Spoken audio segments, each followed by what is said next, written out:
அர்ஜுனன் கேட்ட கேள்விக்கெல்லாம் பகவான் கண்ணன் பதில் சொன்னார். அதுக்கு பேர் பகவத்கீதை. அதே மாதிரி உத்தவன் கேட்ட கேள்விக்கும் அவர் பதில் சொல்லியிருக்கிறார். அதுக்கு என்ன பேருனா உத்தவ கீதைன்னு பேர். அது சரி, உத்தவன்னா யார்? கண்ணனுக்கு சின்ன வயசுலேருந்தே தேர் ஓட்டிக்கிட்டு இருந்தவன் அவன் தான். குருஷேத்திர போர் முடிஞ்சது. அதர்மத்தை அழித்து தர்மத்தை நிலைநாட்டி தர்மனுக்கு முடிச்சு விட்டினார் கண்ணபிரான். அதுக்கப்புறம் துவாரகைக்கு திரும்பினார். தான் வந்த காரியம் முடிஞ்சது. அதனால் இளமையிலிருந்தே தனக்கு தேரோட்டியா இருந்து வந்த உத்தவனை கூப்பிட்டார். இந்த பாருப்பா, உனக்கு வேணுங்கிறத கேளுன்னார். அவன் தனக்குன்னு எதையும் கேட்கறதுக்கு ஆசைப்படலை. இருந்தாலும் கேள்வி கேட்குறதில் அவன் ரொம்ப கெட்டிக்காரன். அதனால் கேட்க ஆரம்பித்தான். பரந்தாமா, ராஜசூய யாகத்துக்கு தர்மனை கூப்பிட்டு தன்னுடைய அரண்மனையில் விருந்து வச்சான் துரியோதனை. அதுக்கப்புறம் சூதாட்டத்துக்கு கூப்பிட்டான். தர்மன் தோல்வி அடைகிற மாதிரி பண்ணிவிட்டான். நீங்கள் தான் முக்காலமும் உணர்ந்தவராச்சே, சூதாட்டத்தில் தர்மர் ஜெயிக்கிறது மாதிரி பண்ணியிருக்கக்கூடாதா? அந்த பகடக்காயை உருட்டுறப்போ நீங்கள் எதிர்பார்த்தது விழற மாதிரி பண்ணியிருக்கலாமே. சரி, அதுதான் இல்லை. வேடிக்கை பார்த்துக்கிட்டு இருந்த பீமன், அர்ஜுனன், நகுலன், சகாதேவன் இவங்களையும் பணையம் வச்சு ஆடுறப்போவாவது காப்பாற்றிருக்கலாம். அதையும் நீங்கள் செய்யலை. பாவம், அந்த அவல பொண்ணு, ஒன்றும் புரியாத ஒன்றும் தெரியாத அந்த உன்னுடைய சகோதரி திரௌபதி, அந்த பொண்ணை துச்சாதனன் இழுத்துக்கிட்டு துகில் உரிகிற கட்டத்தில் காப்பாற்றினியே. இது நியாயமா, முறையா, அறமா? இதுதான் உத்தவன் கேட்ட கேள்வி. இதுக்கு பரந்தாமன் பதில் சொல்றார். அப்படி கேள் உத்தவா. தருமனை துரியோதனன் சூதாட அழைக்கும்போது என்ன சொன்னான் தெரியுமா? நான் பணையம் வைக்கிறேன், எனக்கு பதிலாக என்னுடைய மாமன் சகுனி பகடக்காய்களை உருட்டுவான்னு சொன்னான். உடனே தருமன், எனக்கு பதிலாக என்னுடைய மைத்துனன் கண்ணன் பகடக்காய்களை உருட்டுவான்னு சொல்லியிருக்கலாமே.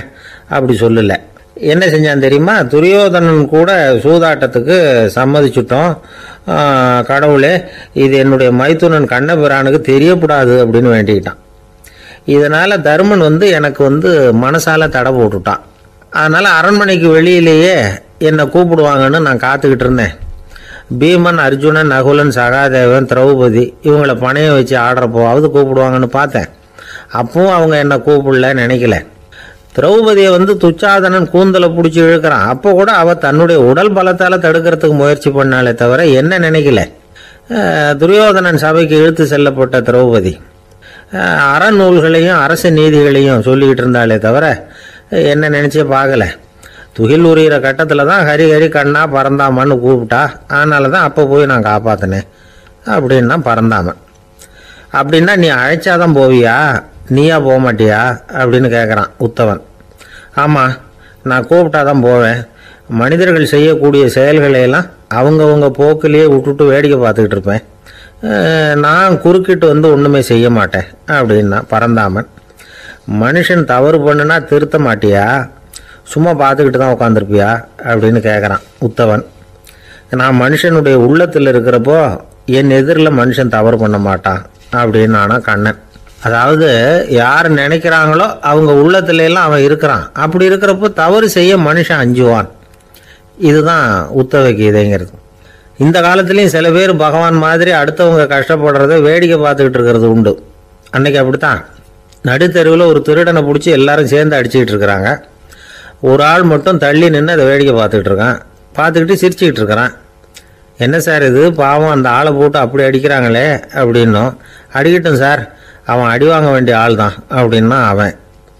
ஏன் சார் அப்படி சொல்கிறீங்க அப்படின்னு கேட்டோம். பின்ன என்ன சார், நான் ஒருத்தர் பையில் இருந்த பர்ஸை எடுக்கிறதுக்கு முயற்சி பண்ணிக்கிட்டு இருந்தேன். அதுக்குள்ளே அவன் முந்திக்கிட்டு அபேஸ் பண்ணிவிட்டான். பர்ஸை அவன் எடுத்துட்டான். பார்க்கறதுன்னா எடுக்கிறது அவனா? என்ன சார் நியாயம் இது? நல்லா வாங்கட்டும் அப்படிங்கிறான். என்னுடைய நீண்டகால நண்பர் ஒருத்தர் வருஷம் தவறாமல் திருநள்ளாறு அப்படிங்கிற திருத்தலத்துக்கு போயிட்டு வர்றது வழக்கம். அங்கே என்ன சார் விசேஷம்னு கேட்கறது உண்டு. என்ன இப்படி கேட்குறீங்க? சனி பகவான் நலன் விருப்பப்படி அங்கே தானே எழுந்தருளி இருக்கிறார். அவரை போய் பார்த்து ஒரு கும்பிடு போட்டுட்டு வந்தா நம்ம பிடிச்சிருக்கிற சனியெல்லாம் விலகும் அப்படிம்பார். சத்தம் போட்டு சொல்லாதீங்க சார், வீட்டில் வேற யார் காதிலையாவது இது விழுந்துற போது அப்படின்னு சொல்றது உண்டு வர்றவங்க. இப்போ நான் சொல்றதுல உள்ள நியாயத்தை புரிஞ்சுக்கிட்டு அவரும் கொஞ்சம் எச்சரிக்கை உணர்வோட நமக்கு நன்றி சொல்லுவார்னு வச்சுங்களேன். அதாவது பார்வை மூலமாவே. அந்த நண்பருக்கு ஆன்மீக விஷயங்கள்ல அதிக ஈடுபாடு உண்டு. அப்பப்போ சில புராண கதைகளை எல்லாம் சொல்றது உண்டு. ரொம்ப சுவாரஸ்யமா இருக்கும். எப்பவுமே புராண விஷயங்களை எல்லாம் அறிவியல்ங்கிற தராசில வச்சு எடை போட்டுட்டு இருக்கக்கூடாது. அப்படி பார்த்தா அதெல்லாம் நம்ப முடியாத வெறும் கற்பனைகளா தோணும், மூட நம்பிக்கைகளாகவும் தெரியும். புராணங்களை புராணங்களாவே புரிஞ்சுக்கிறவங்களுக்கு அதெல்லாம் அர்த்தமுள்ள செய்திகளை உள்ளடக்கி இருக்கிறதாக தெரியும். அந்த வகையில தான் இந்த நண்பரும் நிறைய செய்திகளை சொல்றது உண்டு. சனியை போல கொடுக்கிறவனும் இல்லை, சனியை போல கெடுக்கிறவனும் இல்லை அப்படின்னு சோதிடர்கள் சொல்லுவாங்க. நாம ஏதாவது ஒரு வம்புல மாட்டிக்கிட்டா பிடிச்சது சனி அப்படிங்கிறோம். ராவணன் எப்பேற்பட்ட வீரன், அவனே சனி பார்வைப்பட்டது தானே சங்கடப்பட ஆரம்பிச்சான் அப்படின்னார் நண்பர். அது எப்படிங்கன்னு கேட்டேன். அவர் சொல்ல ஆரம்பிச்சார், இந்த ராவணன் இருக்கானே நவ கிரகங்களையும் பிடிச்சி கொண்டுட்டு வந்து தன்னுடைய சிம்மாசனத்துல அப்படியே படிகளா போட்டு வச்சுட்டானா, ஒவ்வொரு படியா. பாவம் அந்த 9 தேவதைகளும் ஒவ்வொரு படியா குப்புற கிடக்குறாங்க. நவக்கிரகம் நம்மளை ஆட்டி படைக்குதுன்னு நாம சொல்லிட்டு இருக்கிறோம். ஆனா அந்த நவக்கிரகங்களை ராவணன் எப்படி வச்சிருந்தான் பாருங்க. எல்லாரையும் சிம்மாசனத்துக்கு பக்கத்துல படிப்படியா போட்டு வச்சிருக்கிறான். காலை அது மேல வச்சுதான் ஏறி போகணும். வேற வழி இல்லாம எல்லாரும் குப்புற விழுந்து கிடக்குறாங்க. ராவணன் ஒவ்வொரு தடவையும் இவங்க முதுகுல அடி வச்சு ஏறிதான் அந்த சிம்மாசனத்துக்கு போறது வழக்கம். இப்படி நடந்துகிட்டு இருக்கிறது நாரதர் கண்ணுல போட்டுட்டுதான். அவர் சும்மா இருப்பாரா? யோசனை பண்ணார் என்ன செய்யலாம் அப்படின்னு. ஒரு முடிவு பண்ணிட்டு நேரா ராவணன் கிட்ட போனாராம். ராவணா, நீ நவக்கிரகங்களை பிடிச்சு கொண்டாந்து உன்னுடைய சிம்மாசனத்துக்கு படிகளா போட்டு வச்சிருக்கிற, அது உன்னுடைய வீரத்தை காட்டுது. இருந்தாலும் ஒரு விஷயத்த நீ யோசிச்சு பார்க்கணும். ஒவ்வொரு தடவை நீ சிம்மாசனத்துக்கு போகும்பொழுதும் நவக்கிரகங்களின் முதுகல் அடி வச்சு நீ ஏறி போற, அது உனக்கு பெருமை கிடையாது. அவங்களுடைய மார்புல அடி வச்சு ஏறி போகணும், அதுதான் உனக்கு பெருமை அப்படின்னாராம். இவர் சொல்றதும் சரிதானே அப்படின்னு யோசிச்சிருக்கான் ராவணன். உடனே குப்புற கிடந்த நவக்கிரகங்களை திருப்பி மல்லாக்க போட்டான். அவங்க மார்புல அடி வச்சு மேலே ஏறி சிம்மாசனத்துக்கு போனானா. அப்படி போயிட்டு இருக்கும் பொழுது சனி பகவானின் பார்வை அவன் மேல பட்டுதான். அவ்வளவுதான். என்னாச்சு தெரியுமா? சூர்பனகை தேடி வந்தா. சீதையோட அழகை பத்தி தன்னுடைய அண்ணங்கிட்ட சொல்ல ஆரம்பிச்சுட்டா. விவகாரம் ஆரம்பமாயிட்டது. அதுதான் சனியினுடைய வேலை அப்படின்னு சொல்லி இந்த கதையை சொல்லி முடிச்சார் என்னுடைய நண்பர். ஆக சனியின் பார்வை நம்ம பேல படாம பாத்துக்கிறது தான் நல்லதுங்கிறீங்க அப்படின்னு. ஆமா சார், இப்ப கூட நான் உங்க வீட்டுக்கு வந்திருக்கிறதே ஒருத்தருடைய பார்வை என் மேல படக்கூடாதுங்கிறதுக்காகத்தான் அப்படின்னாரு. யாருங்க அதுன்னு என்னுடைய மாமனார் சார். அவசரத்துக்கு அவர்கிட்ட கொஞ்சம் கடன் வாங்கிவிட்டேன். நம்ம மாப்பிள்ளை தானேன்னு சொல்லி அவரு விட்டு கொடுக்கறதுக்கு தயாரா இல்ல. இன்னைக்கு இப்ப அவரு எங்க வீட்டுக்கு வரக்கூடிய நேரம், அதுதான் அவரு பார்வையிலிருந்து படாம தப்பிக்கலாங்கிறதுக்காக இங்க வந்துட்டேன் அப்படின்னார். பார்வை படணும்னு இருந்தா பட்டுத்தான் தீரும் போல இருக்கு அப்படின்னா. என்ன சார் சொல்றீங்கன்னார் ஒன்னும் புரியாம.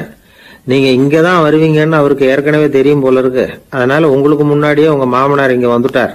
அதுவும் அந்த பீரோவுக்கு பக்கத்துலதான் பின்னாடி மறைஞ்சு நின்றுட்டு இருக்கிறார் அப்படின்னு. மரத்தின் உச்சியில ஒரு பறவை கூடு, ஏதோ ஒரு பறவை கூடு கட்டி இருந்தது. அது என்ன பறவைன்னா ராஜாளி. ஒரு குரங்கு அந்த மரத்து கிளையில தாவி தாவி குதிச்சுக்கிட்டு இருந்தது. அப்போ இந்த கூட்டுல இருந்த முட்டை அது கண்ணுல போட்டுட்டுது. அதுக்கப்புறம் அது சும்மா இருக்குமா? விளையாட்டா ஒரு முட்டையை எடுத்தது, மரத்தை விட்டு கீழே இறங்குச்சு. கீழே ஒரு குப்பை மேட்டில் ஒரு கோழி சில முட்டைகளை அது பாட்டுக்கு இட்டு வச்சிருந்தது. குரங்கு தன் கையில இருந்த ராஜாளி பறவையோட முட்டைய அந்த கோழி முட்டைகளோட சேர்த்து போட்டுட்டு போயிட்டுது. கோழி வந்தது, பார்த்தது, அதுக்கு ஒன்றும் வித்தியாசம் புரியல. தன்னுடைய முட்டைகளோட சேர்த்து அந்த ராஜாளி முட்டையையும் சேர்த்து அடைகாத்துது. கொஞ்ச நாள்ல குஞ்சுகள்லாம் பொரிச்சுது, எல்லாம் முட்டையை விட்டு வெளியில வந்தது. ராஜாளி பறவையோட குஞ்சு அந்த கோழி குஞ்சுகளோடவே சேர்ந்து வளர்ந்தது. மற்ற கோழி குஞ்சுகள் போலவே இதுவும் குப்பையை கிளறிச்சு புழு பூச்சிகளை சாப்பிட்டுது. காக்கைகள் தாக்கிறதுக்கு வந்ததுன்னா மற்ற கோழி குஞ்சுகள் மாதிரியே இதுவும் பயந்து போய் தாய் கோழியின் சிறகுகளுக்கு உள்ள ஒளிஞ்சுக்கும். இப்படியே கொஞ்ச காலம் போச்சு. குஞ்சுகள்லாம் வளர்ந்து பெருசாயிட்டுது. சிலது சேவல்களாச்சு, சிலது கோழிகளாச்சு. அந்த ஒண்ணு மட்டும் ராஜாளி ஆச்சு. ஆனா ஒரு விஷயம், தான் ஒரு ராஜாளிங்கிறது அந்த பறவைக்கு தெரியாது. தன்னையும் ஒரு கோழின்னே அது நினைச்சுக்கிட்டு இருக்கு. அப்படி நினைச்சுக்கிட்டு குப்பை மேட்டை கிளறிக்கிட்டு இருக்கு. ஒரு நாள் சாயந்தர நேரம் இந்த ராஜாளி பறவை கீழே அது பாட்டுக்கு வழக்கம் போல குப்பையை கிளறிக்கிட்டு இருக்குது. அப்போ அண்ணாந்து பாக்குது. வானத்துல உயரத்துல கூட்டமா ராஜாளி பறவைகள் உல்லாசமா வட்டம் அடிச்சு பறந்துகிட்டு இருக்கு. அதே இது பாக்குது. இதுக்கு மனசுக்குள்ள ஏக்கமா போச்சான். அப்போ இதுக்கு ஆண்டவன் பேர்ல கோபம் வந்துதான். ஆண்டவனுக்கு என் பேர்ல ஏன் இந்த ஓர வஞ்சனை? என்னையும் ஒரு ராஜாளியா படைச்சிருந்தா நானும் கூட இந்நேரம் ஆகாயத்துல உல்லாசமா பறந்துகிட்டு இருப்பேனே அப்படின்னு நினைச்சு வருத்தப்பட்டுதான். இது வேடிக்கையா இருக்குல்ல. ஒரு வகையில பார்த்தா நாம கூட இந்த ராஜாளி பறவை மாதிரி தான் வாழ்ந்துகிட்டு இருக்கோம் அப்படிங்கிறார் ஒரு உளவியல் நிபுணர். நம்மால எவ்வளவு வேலை செய்ய முடியும் அப்படின்னு நாம நினைச்சுக்கிட்டு இருக்கிறோமோ அதை விட பல மடங்கு நம்மால வேலை செய்ய முடியுமா, பல மடங்கு வேகமாகவும் வேலை செய்ய முடியும் அப்படிங்கிறார் அவர். நம்முடைய முழுமையான பலம் என்னங்கிறது நமக்கே தெரியறதில்ல, அதுதான் கஷ்டம். நம்முடைய பலம் தெரியாததுனாலதான் நாம எதுக்கு எடுத்தாலும் பயந்துகிட்டு இருக்கிறோம். ஒரு ஆள் இருந்தான், அவனுக்கு எப்படின்னா கோழியை கண்டா பயப்படுவான். ஏன் கோழியை கண்டா பயம்னா, அவனுக்கு மனசுக்குள்ள தான் ஒரு புழுன்னு நினைப்பு. தன்னை ஒரு புழுவா நினைக்கும் பொழுது, புழுன்னா கோழி வந்து கொத்தும்ல, அதனால கோழியை கண்டு பயப்பட ஆரம்பிச்சிட்டான். இவன் நடுங்கிடுவான். எதிரில் கோழி வந்ததுன்னா உடம்பு பூரா நடுங்க ஆரம்பிச்சிடும். வீட்டில் இருக்கிறவங்க பார்த்தாங்க, இவனை அழைச்சிட்டு போய் ஒரு மனநோய் மருத்துவமனையில சேர்த்துட்டாங்க. அங்கே உள்ள டாக்டர் இவருக்கு சிகிச்சையெல்லாம் கொடுத்தார். ஒரு வாரம் இவனை தங்க வச்சு வேண்டிய சிகிச்சையெல்லாம் கொடுத்து மன ரீதியாக அவனை மாற்றி, சரி இனிமேல் நீ வீட்டுக்கு போகலாம்னு சொல்லி அனுப்பி வச்சார். வீட்டுக்கு புறப்பட்டான். அப்போ சொன்னார், இதை பாருப்பா, நீ வீட்டுக்கு போகலாம், நேராக வீட்டுக்கு போ, நல்லா ஞாபகம் வச்சுக்கோ, இனிமே வந்து நீ ஒரு புழு கிடையாது, மனுஷன், தைரியமாக புறப்படு, போயிட்டு வா அப்படின்னு சொல்லி வழி அனுப்பி வச்சார். சரிங்க டாக்டர்னு சொல்லிவிட்டு இவன் புறப்பட்டு போனான். பாதி வழி போயிருப்பான். லேசா நிமிர்ந்து பார்க்குறான், எதிரில் ஒரு கோழி வந்துகிட்டு இருக்கு. அது பாட்டுக்கு சாதாரணமாக நடந்து வந்துகிட்டு இருந்தது. அவ்வளவுதான், இவன் உடம்பு கிடுகிடுன்னு ஆட ஆரம்பிச்சுட்டுது. திரும்பி ஓடி வந்துட்டான். டாக்டர் கேட்டார், ஏன்பா திரும்பி ஓடி வந்துட்டேன்னு. பாதி தூரம் போயிட்டேன் டாக்டர், எதிரில் ஒரு கோழி வந்துகிட்டு இருக்குது, அதான் பயமா இருந்தது, வந்துட்டேன்னா. டாக்டருக்கு ஒரு மாதிரி ஆயிடுது. அவர் சொன்னார், இதை பாருப்பா, நான் தான் சொன்னேனே, நீ ஒரு புழு இல்லை, மனுஷன். இனிமே நீ புழு கிடையாது, நீ ஒரு மனுஷன். நீ ஒரு புழு இல்லைங்கிறது இன்னமும் உனக்கு புரியலையா அப்படின்னார் டாக்டர்.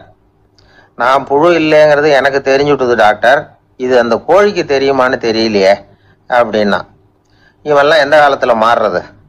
அதனால வாழ்க்கையில வெற்றி பெறணும் அப்படின்னு நினைக்கிறவங்க யாரா இருந்தாலும் தன்னுடைய பலம் என்ன அப்படிங்கிறத முதல்ல புரிஞ்சுக்கணும்.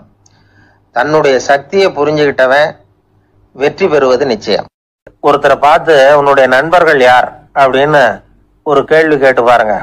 கொஞ்சம் யோசிச்சு யோசிச்சு பதில் சொல்லுவாங்க. அவங்க கிட்டயே உன்னுடைய எதிரிகள் யார் அப்படின்னு கேளுங்க, கடகடன்னு ஒப்பிச்சிருவாங்க. நம்ம மனசு இருக்க, அது எப்படின்னா, நம்ம நண்பர்களை விட எதிரிகளை அது நல்லா ஞாபகத்துல வச்சுக்கும். இது ஒரு ஆச்சரியமான உண்மை. உங்களால நண்பர்களை மறந்துட முடியும், ஆனா எதிரிகளை மறந்துட முடியாது. இது ஒரு வேடிக்கையான நிலைமை தான். அழகான தருணங்களை வந்து நாம ஏன் மறந்துடுறோம்? இது இயற்கை. ஏன்னா நம்ம மனசு மலர்களை கவனிக்கிறது இல்லை, அதுல இருக்கிற முள்ளை தான் கவனிக்குது. தன்னை காயப்படுத்துகிற எதையும் அது உடனே கண்டுகொள்ளுது. ஒரு தெளிந்த சிந்தனையுடைய மனசு மிக அழகாக உள்ள எல்லாத்தையும் கவனிக்கும். அது நன்றியுடன் உணரக்கூடிய எல்லாத்தையும் பார்த்து குறிச்சிக்கும். இப்படிப்பட்டவங்க வாழ்க்கை இயல்பாகவே நல்லா அமையும். அது ரொம்ப அபூர்வம். மனசுல உள்ள ஒரு சிறிய அமைப்பை வந்து மாற்றுவதை பொறுத்து தான் இந்த விஷயம் அப்படிங்கிறார் ஓஷோ.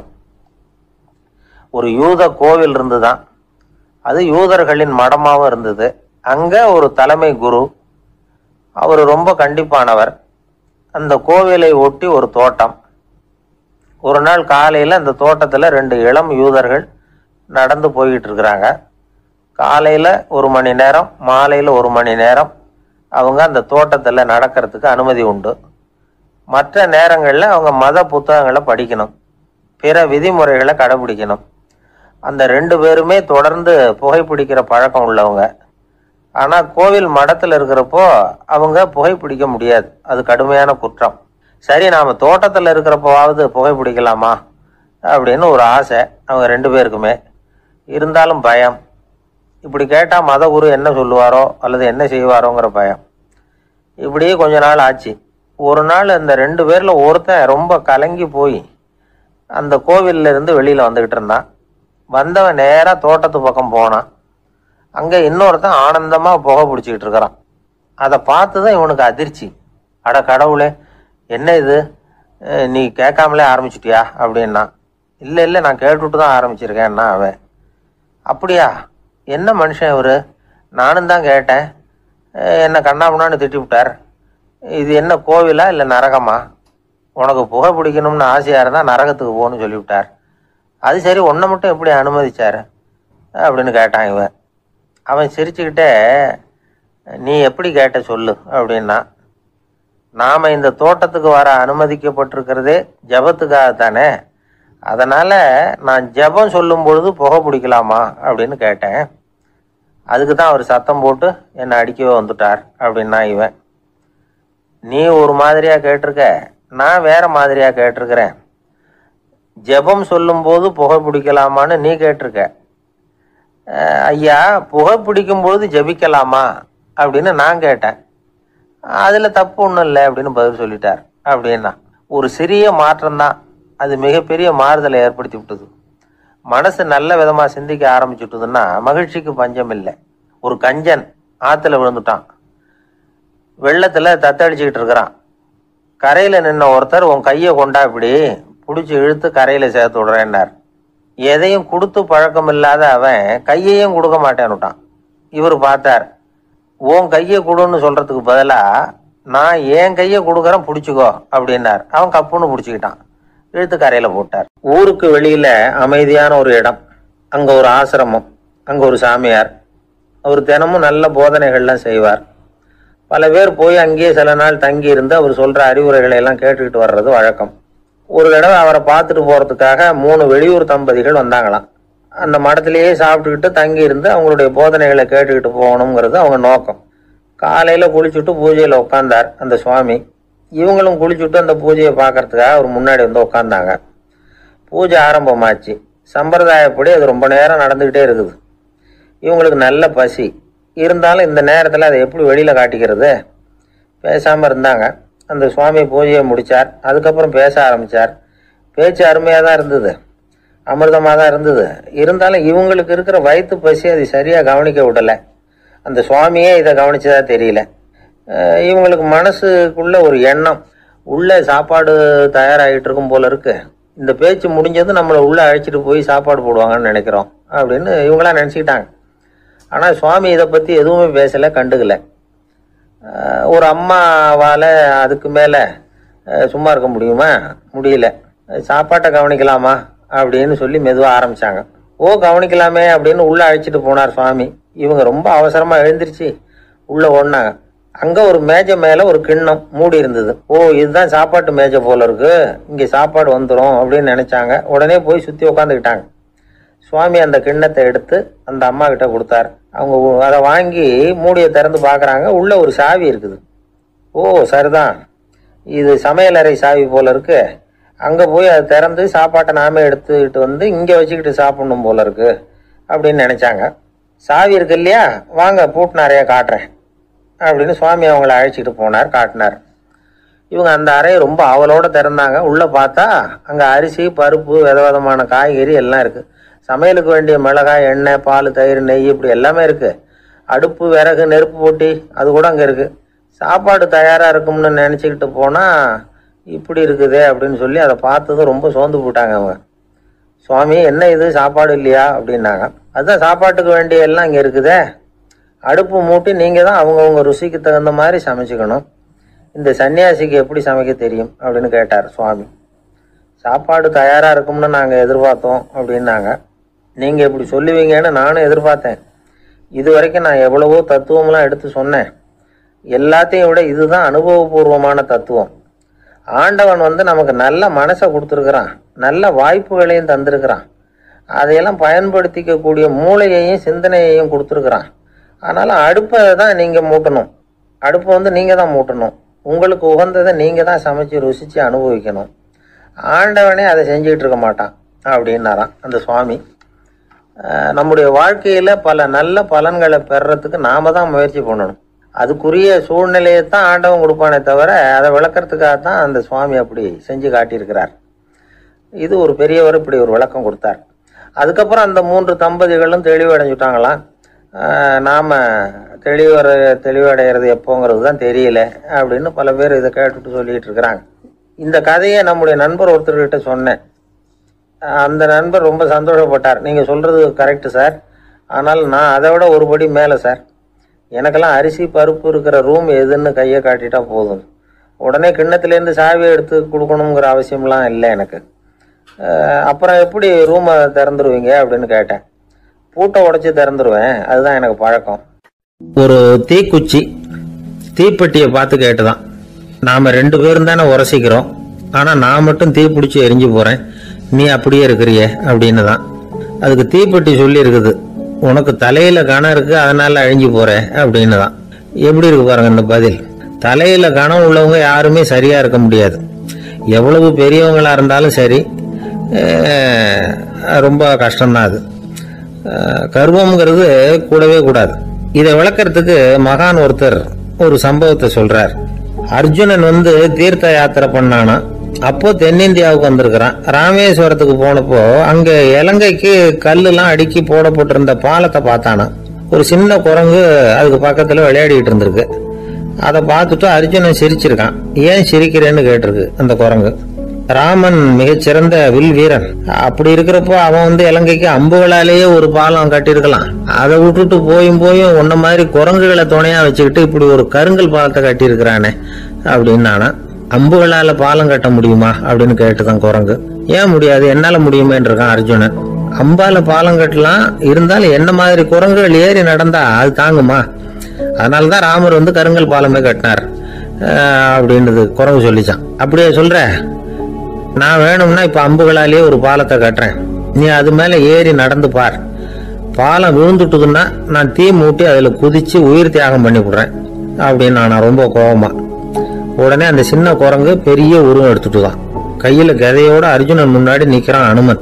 பார்த்தா, என்னுடைய தலைவர் ராமரையா இழிவா பேசுற, நீ இப்போ பாலம் கட்டு, நான் என்னுடைய பலத்தை காட்டுறேன் அப்படின்னு அனுமன். அர்ஜுனன் தன்னுடைய காண்டிபத்தை எடுக்கிறான், சரமாரியா அம்புகளை விடுறான். அதெல்லாம் ஒன்னோட ஒண்ணு கோத்துக்கிட்டு அப்படியே பாலம் மாதிரி நிக்குது. அர்ஜுனன் தலை நிமிர்ந்து நின்னான். அனுமன் உயர கிளம்பி அங்கிருந்து பாலத்துல பொத்துன்னு இறங்கினான். பாலம் அப்படியே நொறுங்கி போச்சு தூள் தூளா. என்ன அர்ஜுனா, இப்ப என்ன செய்ய போற அப்படின்னு நான் ஏளனமா. அர்ஜுனன் தலையை தொங்க போட்டுக்கிட்டான். சொன்னபடி தீ மூட்டி அதுல குதிக்கிறதுக்காக 3 தடவை சுத்தி வந்தான். அப்போ கிருஷ்ணர் அங்க வந்தார். என்ன அர்ஜுனா, என்ன நடக்குது, என்ன இது அப்படின்னு ஒன்றும் தெரியாத மாதிரி கேட்டார். அர்ஜுனன் வாயை திறக்கிறதுக்கு முன்னாடி அனுமன் வாயை திறந்தான், நடந்ததை சொன்னான். அர்ஜுனன் சவால் விட்டபடி உயிர் திறந்தே ஆகணும்னா அனுமன். கிருஷ்ணர் யோசனை பண்ணார். நல்லது, இந்த சவால் விட்டதுக்கும் நடந்ததுக்கும் யார் சாட்சி? பெரிய ஒருத்தரை சாட்சியா வச்சுக்கிட்டல்லவா நீங்க இந்த போட்டியை நடத்தி இருக்கணும் அப்படின்னார். அதனால என்ன, இப்ப மறுபடியும் அந்த போட்டியை நடத்தி விட்டா போச்சு, என்னால் அந்த அம்பு பாலத்தை நொறுக்க முடியாதா அப்படின்னு அனுமன். சரி, இப்ப மறுபடியும் அது நடக்கட்டும்னார் கிருஷ்ணர். அர்ஜுனன் அம்பு பாலம் அமைச்சான். அனுமன் ஏறி குதிச்சான். பாலம் அசைஞ்சு கொடுக்கவே இல்லை, அவ்வளவு உறுதியா இருக்கு.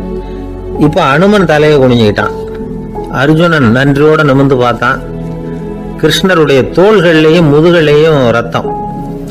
என்ன சுவாமி, என்ன நடந்ததுன்னு நான் பதறி போய், உன் அம்பு பாலத்தை நான் தான் முட்டு கொடுத்து தாங்கிட்டு இருந்தேன். அனுமன் குதிச்சப்போ என் மேல ஏற்பட்ட காயங்கள் இவை. பின்ன உன்னுடைய அம்பு பாலத்தினாலேயா பாலம் நின்னுதுன்னு நினைக்கிற அப்படின்னாராம். முதல்ல அர்ஜுனன் அப்புறம் அனுமன் 2 பேருக்குமே கர்வ பங்கம் ஆயிட்டுதான்.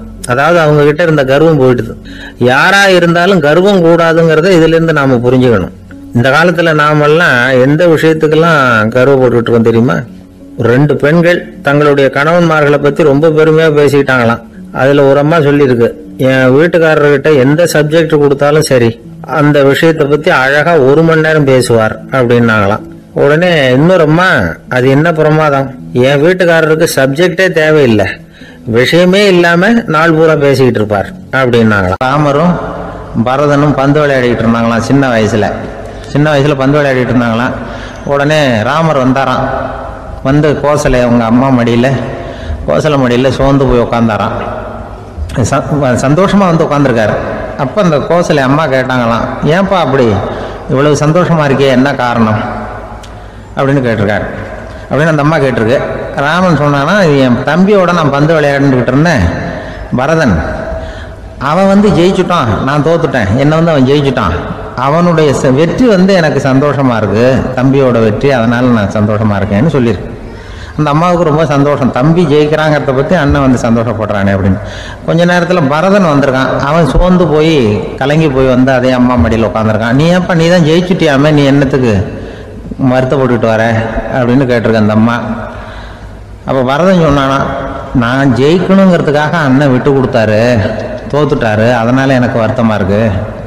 உண்மையில் அவர் தான் ஜெயிச்சிருக்க வேண்டியது, எனக்காக விட்டு கொடுத்தாரு அண்ணன், அதனால நான் வருத்தப்படுறேன்னா. அப்போ அந்த அம்மா சொல்லிச்சான், இப்படி தான் தம்பியினுடைய வெற்றி அண்ணனை சந்தோஷப்படுத்துது, அண்ணனுடைய தோல்வி வந்து தம்பியை வருத்தப்பட வைக்குது. இப்படி தான் இருக்கணும், அண்ணன் தம்பின்னா அப்படி தான் குடும்பத்தில் இருக்கணும்னு சொல்லி அந்த அம்மா சொன்னதாக சொல்லுவாங்க ராமாயண கதை. அதே போல் இப்போ இதில் வரும், நபிகள் நாயகத்தினுடைய பேரர்கள் பாத்திமாவனுடைய பிள்ளைகள் 2 பேர், ஹசன் ஹுசைன் 2 பேர் நபிகள் நாயகத்தினுடைய பேரன்மார்கள். அன்னை பாத்திமாவனுடைய குழந்தைகள். ஹசனும் ஹுசைனும் பேசிக்கிறதே இல்லையா கொஞ்ச நாள். இந்த அம்மாவுக்கு அதை பார்க்குறாங்க, ஏதோ அண்ணன் தம்பிக்குள்ளே ஏதோ தகராறு போல் இருக்கு, ஏன் பேசிக்க மாட்டேங்கிறாங்க அப்படின்னு சொல்லி அந்த பிள்ளைகளை கூப்பிட்டு வச்சு அந்த அம்மா புத்தி சொல்லிச்சான். இதை பாருப்பா, நீ வந்து அண்ணன் தம்பிக்குள்ளே இது மாதிரி இருக்கக்கூடாது.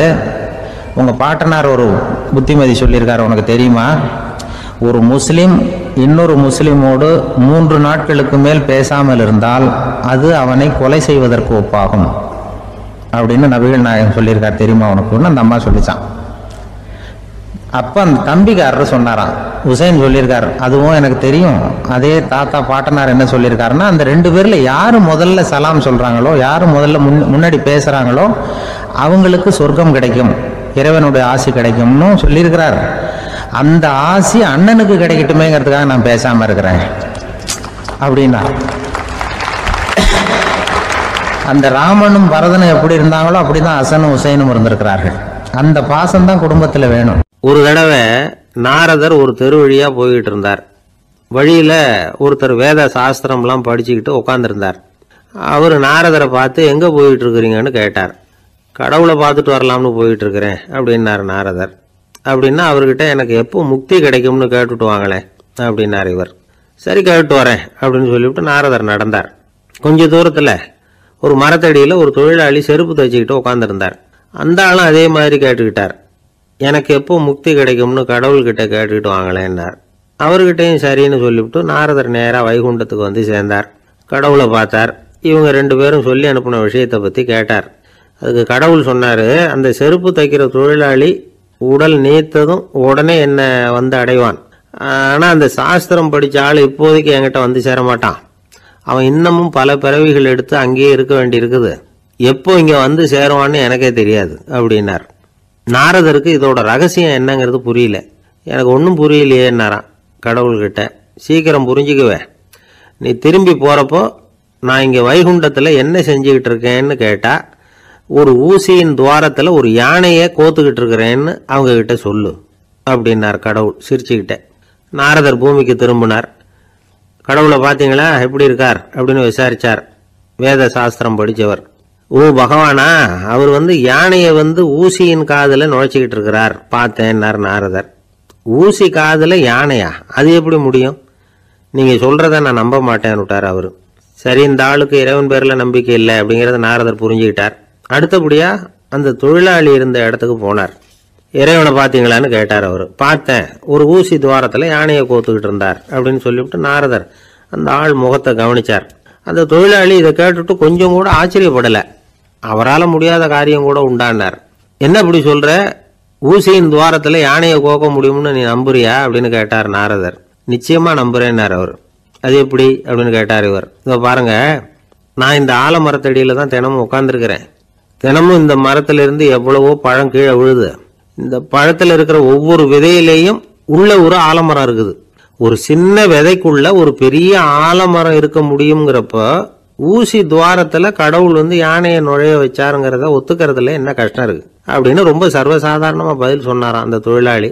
நாரதர் யோசனை பண்ணார், இந்த தொழிலாளி வேத சாஸ்திரங்களை எல்லாம் படிக்கலன்னா கூட அறிவுபூர்வமா சிந்திச்சு இறைவனை நம்புறான். அதனாலதான் கடவுள் இந்த ஆளுக்கு சீக்கிரம் முக்தி கிடைக்கும்னு சொன்னார் அப்படிங்கிறத புரிஞ்சுக்கிட்டாராம். இந்த கதையில வர்ற கடவுள், நாரதர், வைகுண்டம் இதெல்லாம் ஒரு பக்கம் இருக்கட்டும், ஒரு சின்ன விதைக்குள்ள ஒரு பெரிய ஆலமரம் தூங்கிக்கிட்டு இருக்கு அப்படிங்கிற உண்மை, அந்தரத்துல 1000 கிரகங்கள் சுத்திக்கிட்டு இருக்குங்கிற உண்மை, இதெல்லாம் நாம பார்த்துக்கிட்டு தானே இருக்கிறோம். இந்த உண்மைகள் அதிசயமா நமக்கு தெரியறதுனால அதை நம்பாம இருந்துட முடியாது. இயற்கையை பரிபூர்ணமாக நம்புங்கள், அந்த நம்பிக்கையே நம்ம வாழ்க்கைக்கு ஆதாரம் அப்படிங்கிறத விளக்கறதுக்காக தான் இந்த கதை. இந்த காலத்துல நம்ம பிள்ளைங்களுக்கெல்லாம் இது மாதிரி நம்பிக்கை அதிகமாகவே இருக்குது. ஒரு நாள் ஒரு சின்ன பையன்கிட்ட கேட்டேன், ஏன்பா கடவுள் ஒரு பானைக்குள்ள ஒரு யானையை நுழைய வச்சுட்டாருன்னு சொன்னா அதை நீ நம்புவியா அப்படின்னு கேட்டோம். நம்புவேன் சார், அது ஒன்றும் பெரிய அதிசயம் இல்லைன்னா. எப்படிறான்னு கேட்டோம். எப்படின்னா அந்த பானை அந்த யானையை விட பெருசா இருந்திருக்கும், அவ்வளவுதான் அப்படின்னு சொல்றான். ஒரு ஊர்ல ஒரு பெரிய ஞானி இருந்தார். அவர் படுக்கையில் இருந்தார். இன்னும் கொஞ்ச நேரம்தான் அவர் இந்த உலகத்தில் இருக்க போறார். அவரை சுத்தி ஏகப்பட்ட கூட்டம். ஏற்கனவே அவருடைய உபதேசங்களை கேட்டவங்க பல பேர் அவரை சுத்தி நிக்கிறாங்க. அந்த ஞானி மெதுவா கண்ணை திறந்து பார்க்கறார். எல்லாரும் அவருடைய கடைசி வார்த்தையை கேட்கறதுக்காக அவளோட காத்துக்கிட்டு இருக்கிறாங்க. அந்த ஞானி மெதுவா பேச ஆரம்பிச்சார். நான் என்னுடைய வாழ்நாள் பூராவும் உங்களுக்கு நிறைய போதனைகள் சொல்லிக்கிட்டு இருக்கிறேன். பேரானந்தம், மகிழ்ச்சி, தியானத்தன்மை இதை பற்றியெல்லாம் சொல்லியிருக்கிறேன். இப்போ நான் வேற ஒரு கரைக்கு போய்கிட்டு இருக்கிறேன். நான் இனிமேல் இந்த கரையில் இருக்க மாட்டேன். நீங்கள் நான் சொன்னதையெல்லாம் கேட்டீங்க, ஆனால் எதையும் நீங்கள் நடைமுறைப்படுத்தி பார்க்கல. எல்லாம் கேட்டதோட சரி, அதோட விட்டுட்டீங்க. அப்புறம் அதை தள்ளி போட்டுக்கிட்டே வந்துட்டீங்க. மேலும் அதை தள்ளி போடுறதுல எந்த பிரயோஜனமும் கிடையாது. இப்போ நான் போய்கிட்டு இருக்கிறேன். உங்களில் யாராவது என்னோட வர்றதுக்கு தயாரா அப்படின்னு கேட்டார். அவ்வளவுதான், யாரும் வாயை திறக்கல. ஒரே மௌனம், சத்தமே இல்லை. ஒருத்தர் பார்த்துக்கிட்டே நிற்கிறாங்க. அந்த கூட்டத்தில் ஒரு ஆள் அந்த ஞானி கூடவே 40 வருஷத்துக்கு மேலே இருந்திருக்கிறான். அவனும் வாயை திறக்காம இன்னொருத்தன் முகத்தை பார்த்துக்கிட்டே நிற்கிறான். இந்த சமயத்தில் பின்னாடி நின்றுட்டு இருந்த ஒருத்தன் கையை தூக்கினான். ஞானி அவனை பார்த்தார். சரி, ஒருத்தனுக்காவது நம்மோட வர்றதுக்கு தைரியம் இருக்குது அப்படின்னு நினைச்சார். ஆனால் அந்த ஆள் என்ன சொன்னான் தெரியுமா? ஐயா, நீங்கள் கேட்குறப்போ நான் உடனே எழுந்திருக்கல, கையை மட்டும்தான் தூக்கினேன். என்ன காரணம்னா, நான் எப்படி அடுத்த கரைக்கு சேர்றதுங்கிறது தெரிஞ்சுக்கிறதுக்காகத்தான். அந்த விவரத்தை மட்டும் இப்போ உங்ககிட்ட இருந்து நான் தெரிஞ்சுக்க ஆசைப்படுறேன். ஏன்னா இப்போ நான் உங்க கூட வர்றதுக்கு தயாராக இல்லை. எவ்வளவோ காரியங்களை நான் இன்னும் இங்கே முடிக்க வேண்டி இருக்குது. வீட்டுக்கு ஒரு விருந்தினர் வந்திருக்கிறார். என்னுடைய இளைய மகனுக்கு கல்யாணம் பண்ணி வைக்கணும். அதனால இன்னைக்கு உங்க கூட வர முடியாது. அது மட்டும் இல்லை, இப்போ உங்க கூட அடுத்த கரைக்கு வந்தால் திரும்பி வர முடியாதுன்னு வேற சொல்றீங்க. அதனால இப்போ நான் வரல. இன்னொரு நாள் நிச்சயமா நான் வர்றேங்க, உங்களை சந்திக்கிறேன். அதனால இப்போ நீங்க இன்னொரு தடவை எங்களுக்கு விளக்கமா சொல்லணும். ஏற்கனவே பல தடவை சொல்லியிருக்கிறீங்க. தயவு பண்ணி இப்போ ஒரு தடவை சொன்னீங்கன்னா சௌரியமா இருக்கும். அந்த அடுத்த கரையை அடையிறது எப்படி, இப்போ ஒரு தடவை அதை விளக்கமா சொல்லிட்டீங்கன்னா நல்லா ஞாபகப்படுத்திக்குவேன். அது சரியான சமயம் வர்றப்போ இது எனக்கு உதவியா இருக்கும் அப்படின்னு நானா. ஆனா உண்மை என்ன தெரியுமா? அந்த சரியான சமயம் வரவே இல்லை அப்படிங்கிறது தான் உண்மை. இப்படி அந்த கதை முடியும். இந்த கதை அந்த ஒரு ஆளுக்கு மட்டும் இல்லை, கிட்டத்தட்ட எல்லாருக்குமே அது பொருந்தும் அப்படிங்கிறாங்க விவரம் தெரிஞ்சவங்க. எல்லாருமே அந்த சரியான தருணத்துக்காகத்தான் காத்துக்கிட்டு இருக்கிறாங்களாம். அதுக்காக ஜோசியம் பார்க்குறாங்க, கைரேகை பார்க்குறாங்க. நாளைக்கு என்ன நடக்குங்கிற ஆவலில் எல்லாரும் காத்துக்கிட்டு இருக்கிறாங்க. ஆனால் அந்த ஒரு நாள் ஒருபோதும் வரப்போறதில்லை. நீங்கள் தள்ளி போடுறதுக்காக பல அர்த்தமில்லாத காரணங்களை தேடுறீங்க அப்படிங்கிறார் ஒரு ஞானி. காத்திருக்கிறதுலேயே நம்ம காலம் ஓடி போயிடுது. ஏன்னா இன்னைக்கு நாம் சிந்திக்கிறது நாளைக்கு நாம் சிந்திக்கிறது இல்லை. ஒவ்வொரு நாளும் ஒவ்வொரு மாதிரி போயிடுது. நாளைக்கு மறுநாளை பற்றியே சிந்திக்கிறோம். இப்படியே அது பாட்டுக்கு போயிடும். கரையை தொட்டு பார்க்கறது எப்போ, இதுதான் கேள்வி. நமக்கு வேண்டியப்பட்ட ஒருத்தர் ஒரு ரயில்வே பிளாட்ஃபாரத்தில் நின்றுட்டு இருக்கிறார். அங்கே இருக்கிறவங்க கிட்ட கேட்குறாராம், விசாரிக்கிறார். ஏங்க கிழக்க போகிற ரயில் போயிட்டுதுங்களான்னாராம். போயிட்டுதுன்னு இருக்கிறாங்க. கொஞ்ச நேரம் கழிச்சு ஏங்க மேற்க போகிற ரயில் போயிட்டுதுங்களான்னு கேட்டிருக்காரு. போயிட்டுதுங்களான் இருக்காங்க. அப்புறம் கொஞ்ச நேரம் கழிச்சு மறுபடியும் ஏங்க 10:30 மணி வண்டி போயிட்டுதான்னு கேட்டிருக்காரு. தொடர்ந்து காலையிலேருந்து சாயந்தரம் வரைக்கும் இப்படி ஒரே இடத்துல நின்றுட்டு கேட்டுக்கிட்டே இருக்கிறார். இதை பார்த்துக்கிட்டு இருந்த ஒருத்தர் அவர்கிட்ட ஏங்க நீங்கள் எங்கே போகணும் அப்படின்னு கேட்டாராம். இவர் மெதுவாக சொன்னாராம், இந்த ரயில்வே லைனை தாண்டி அந்த பக்கம் போகணும்.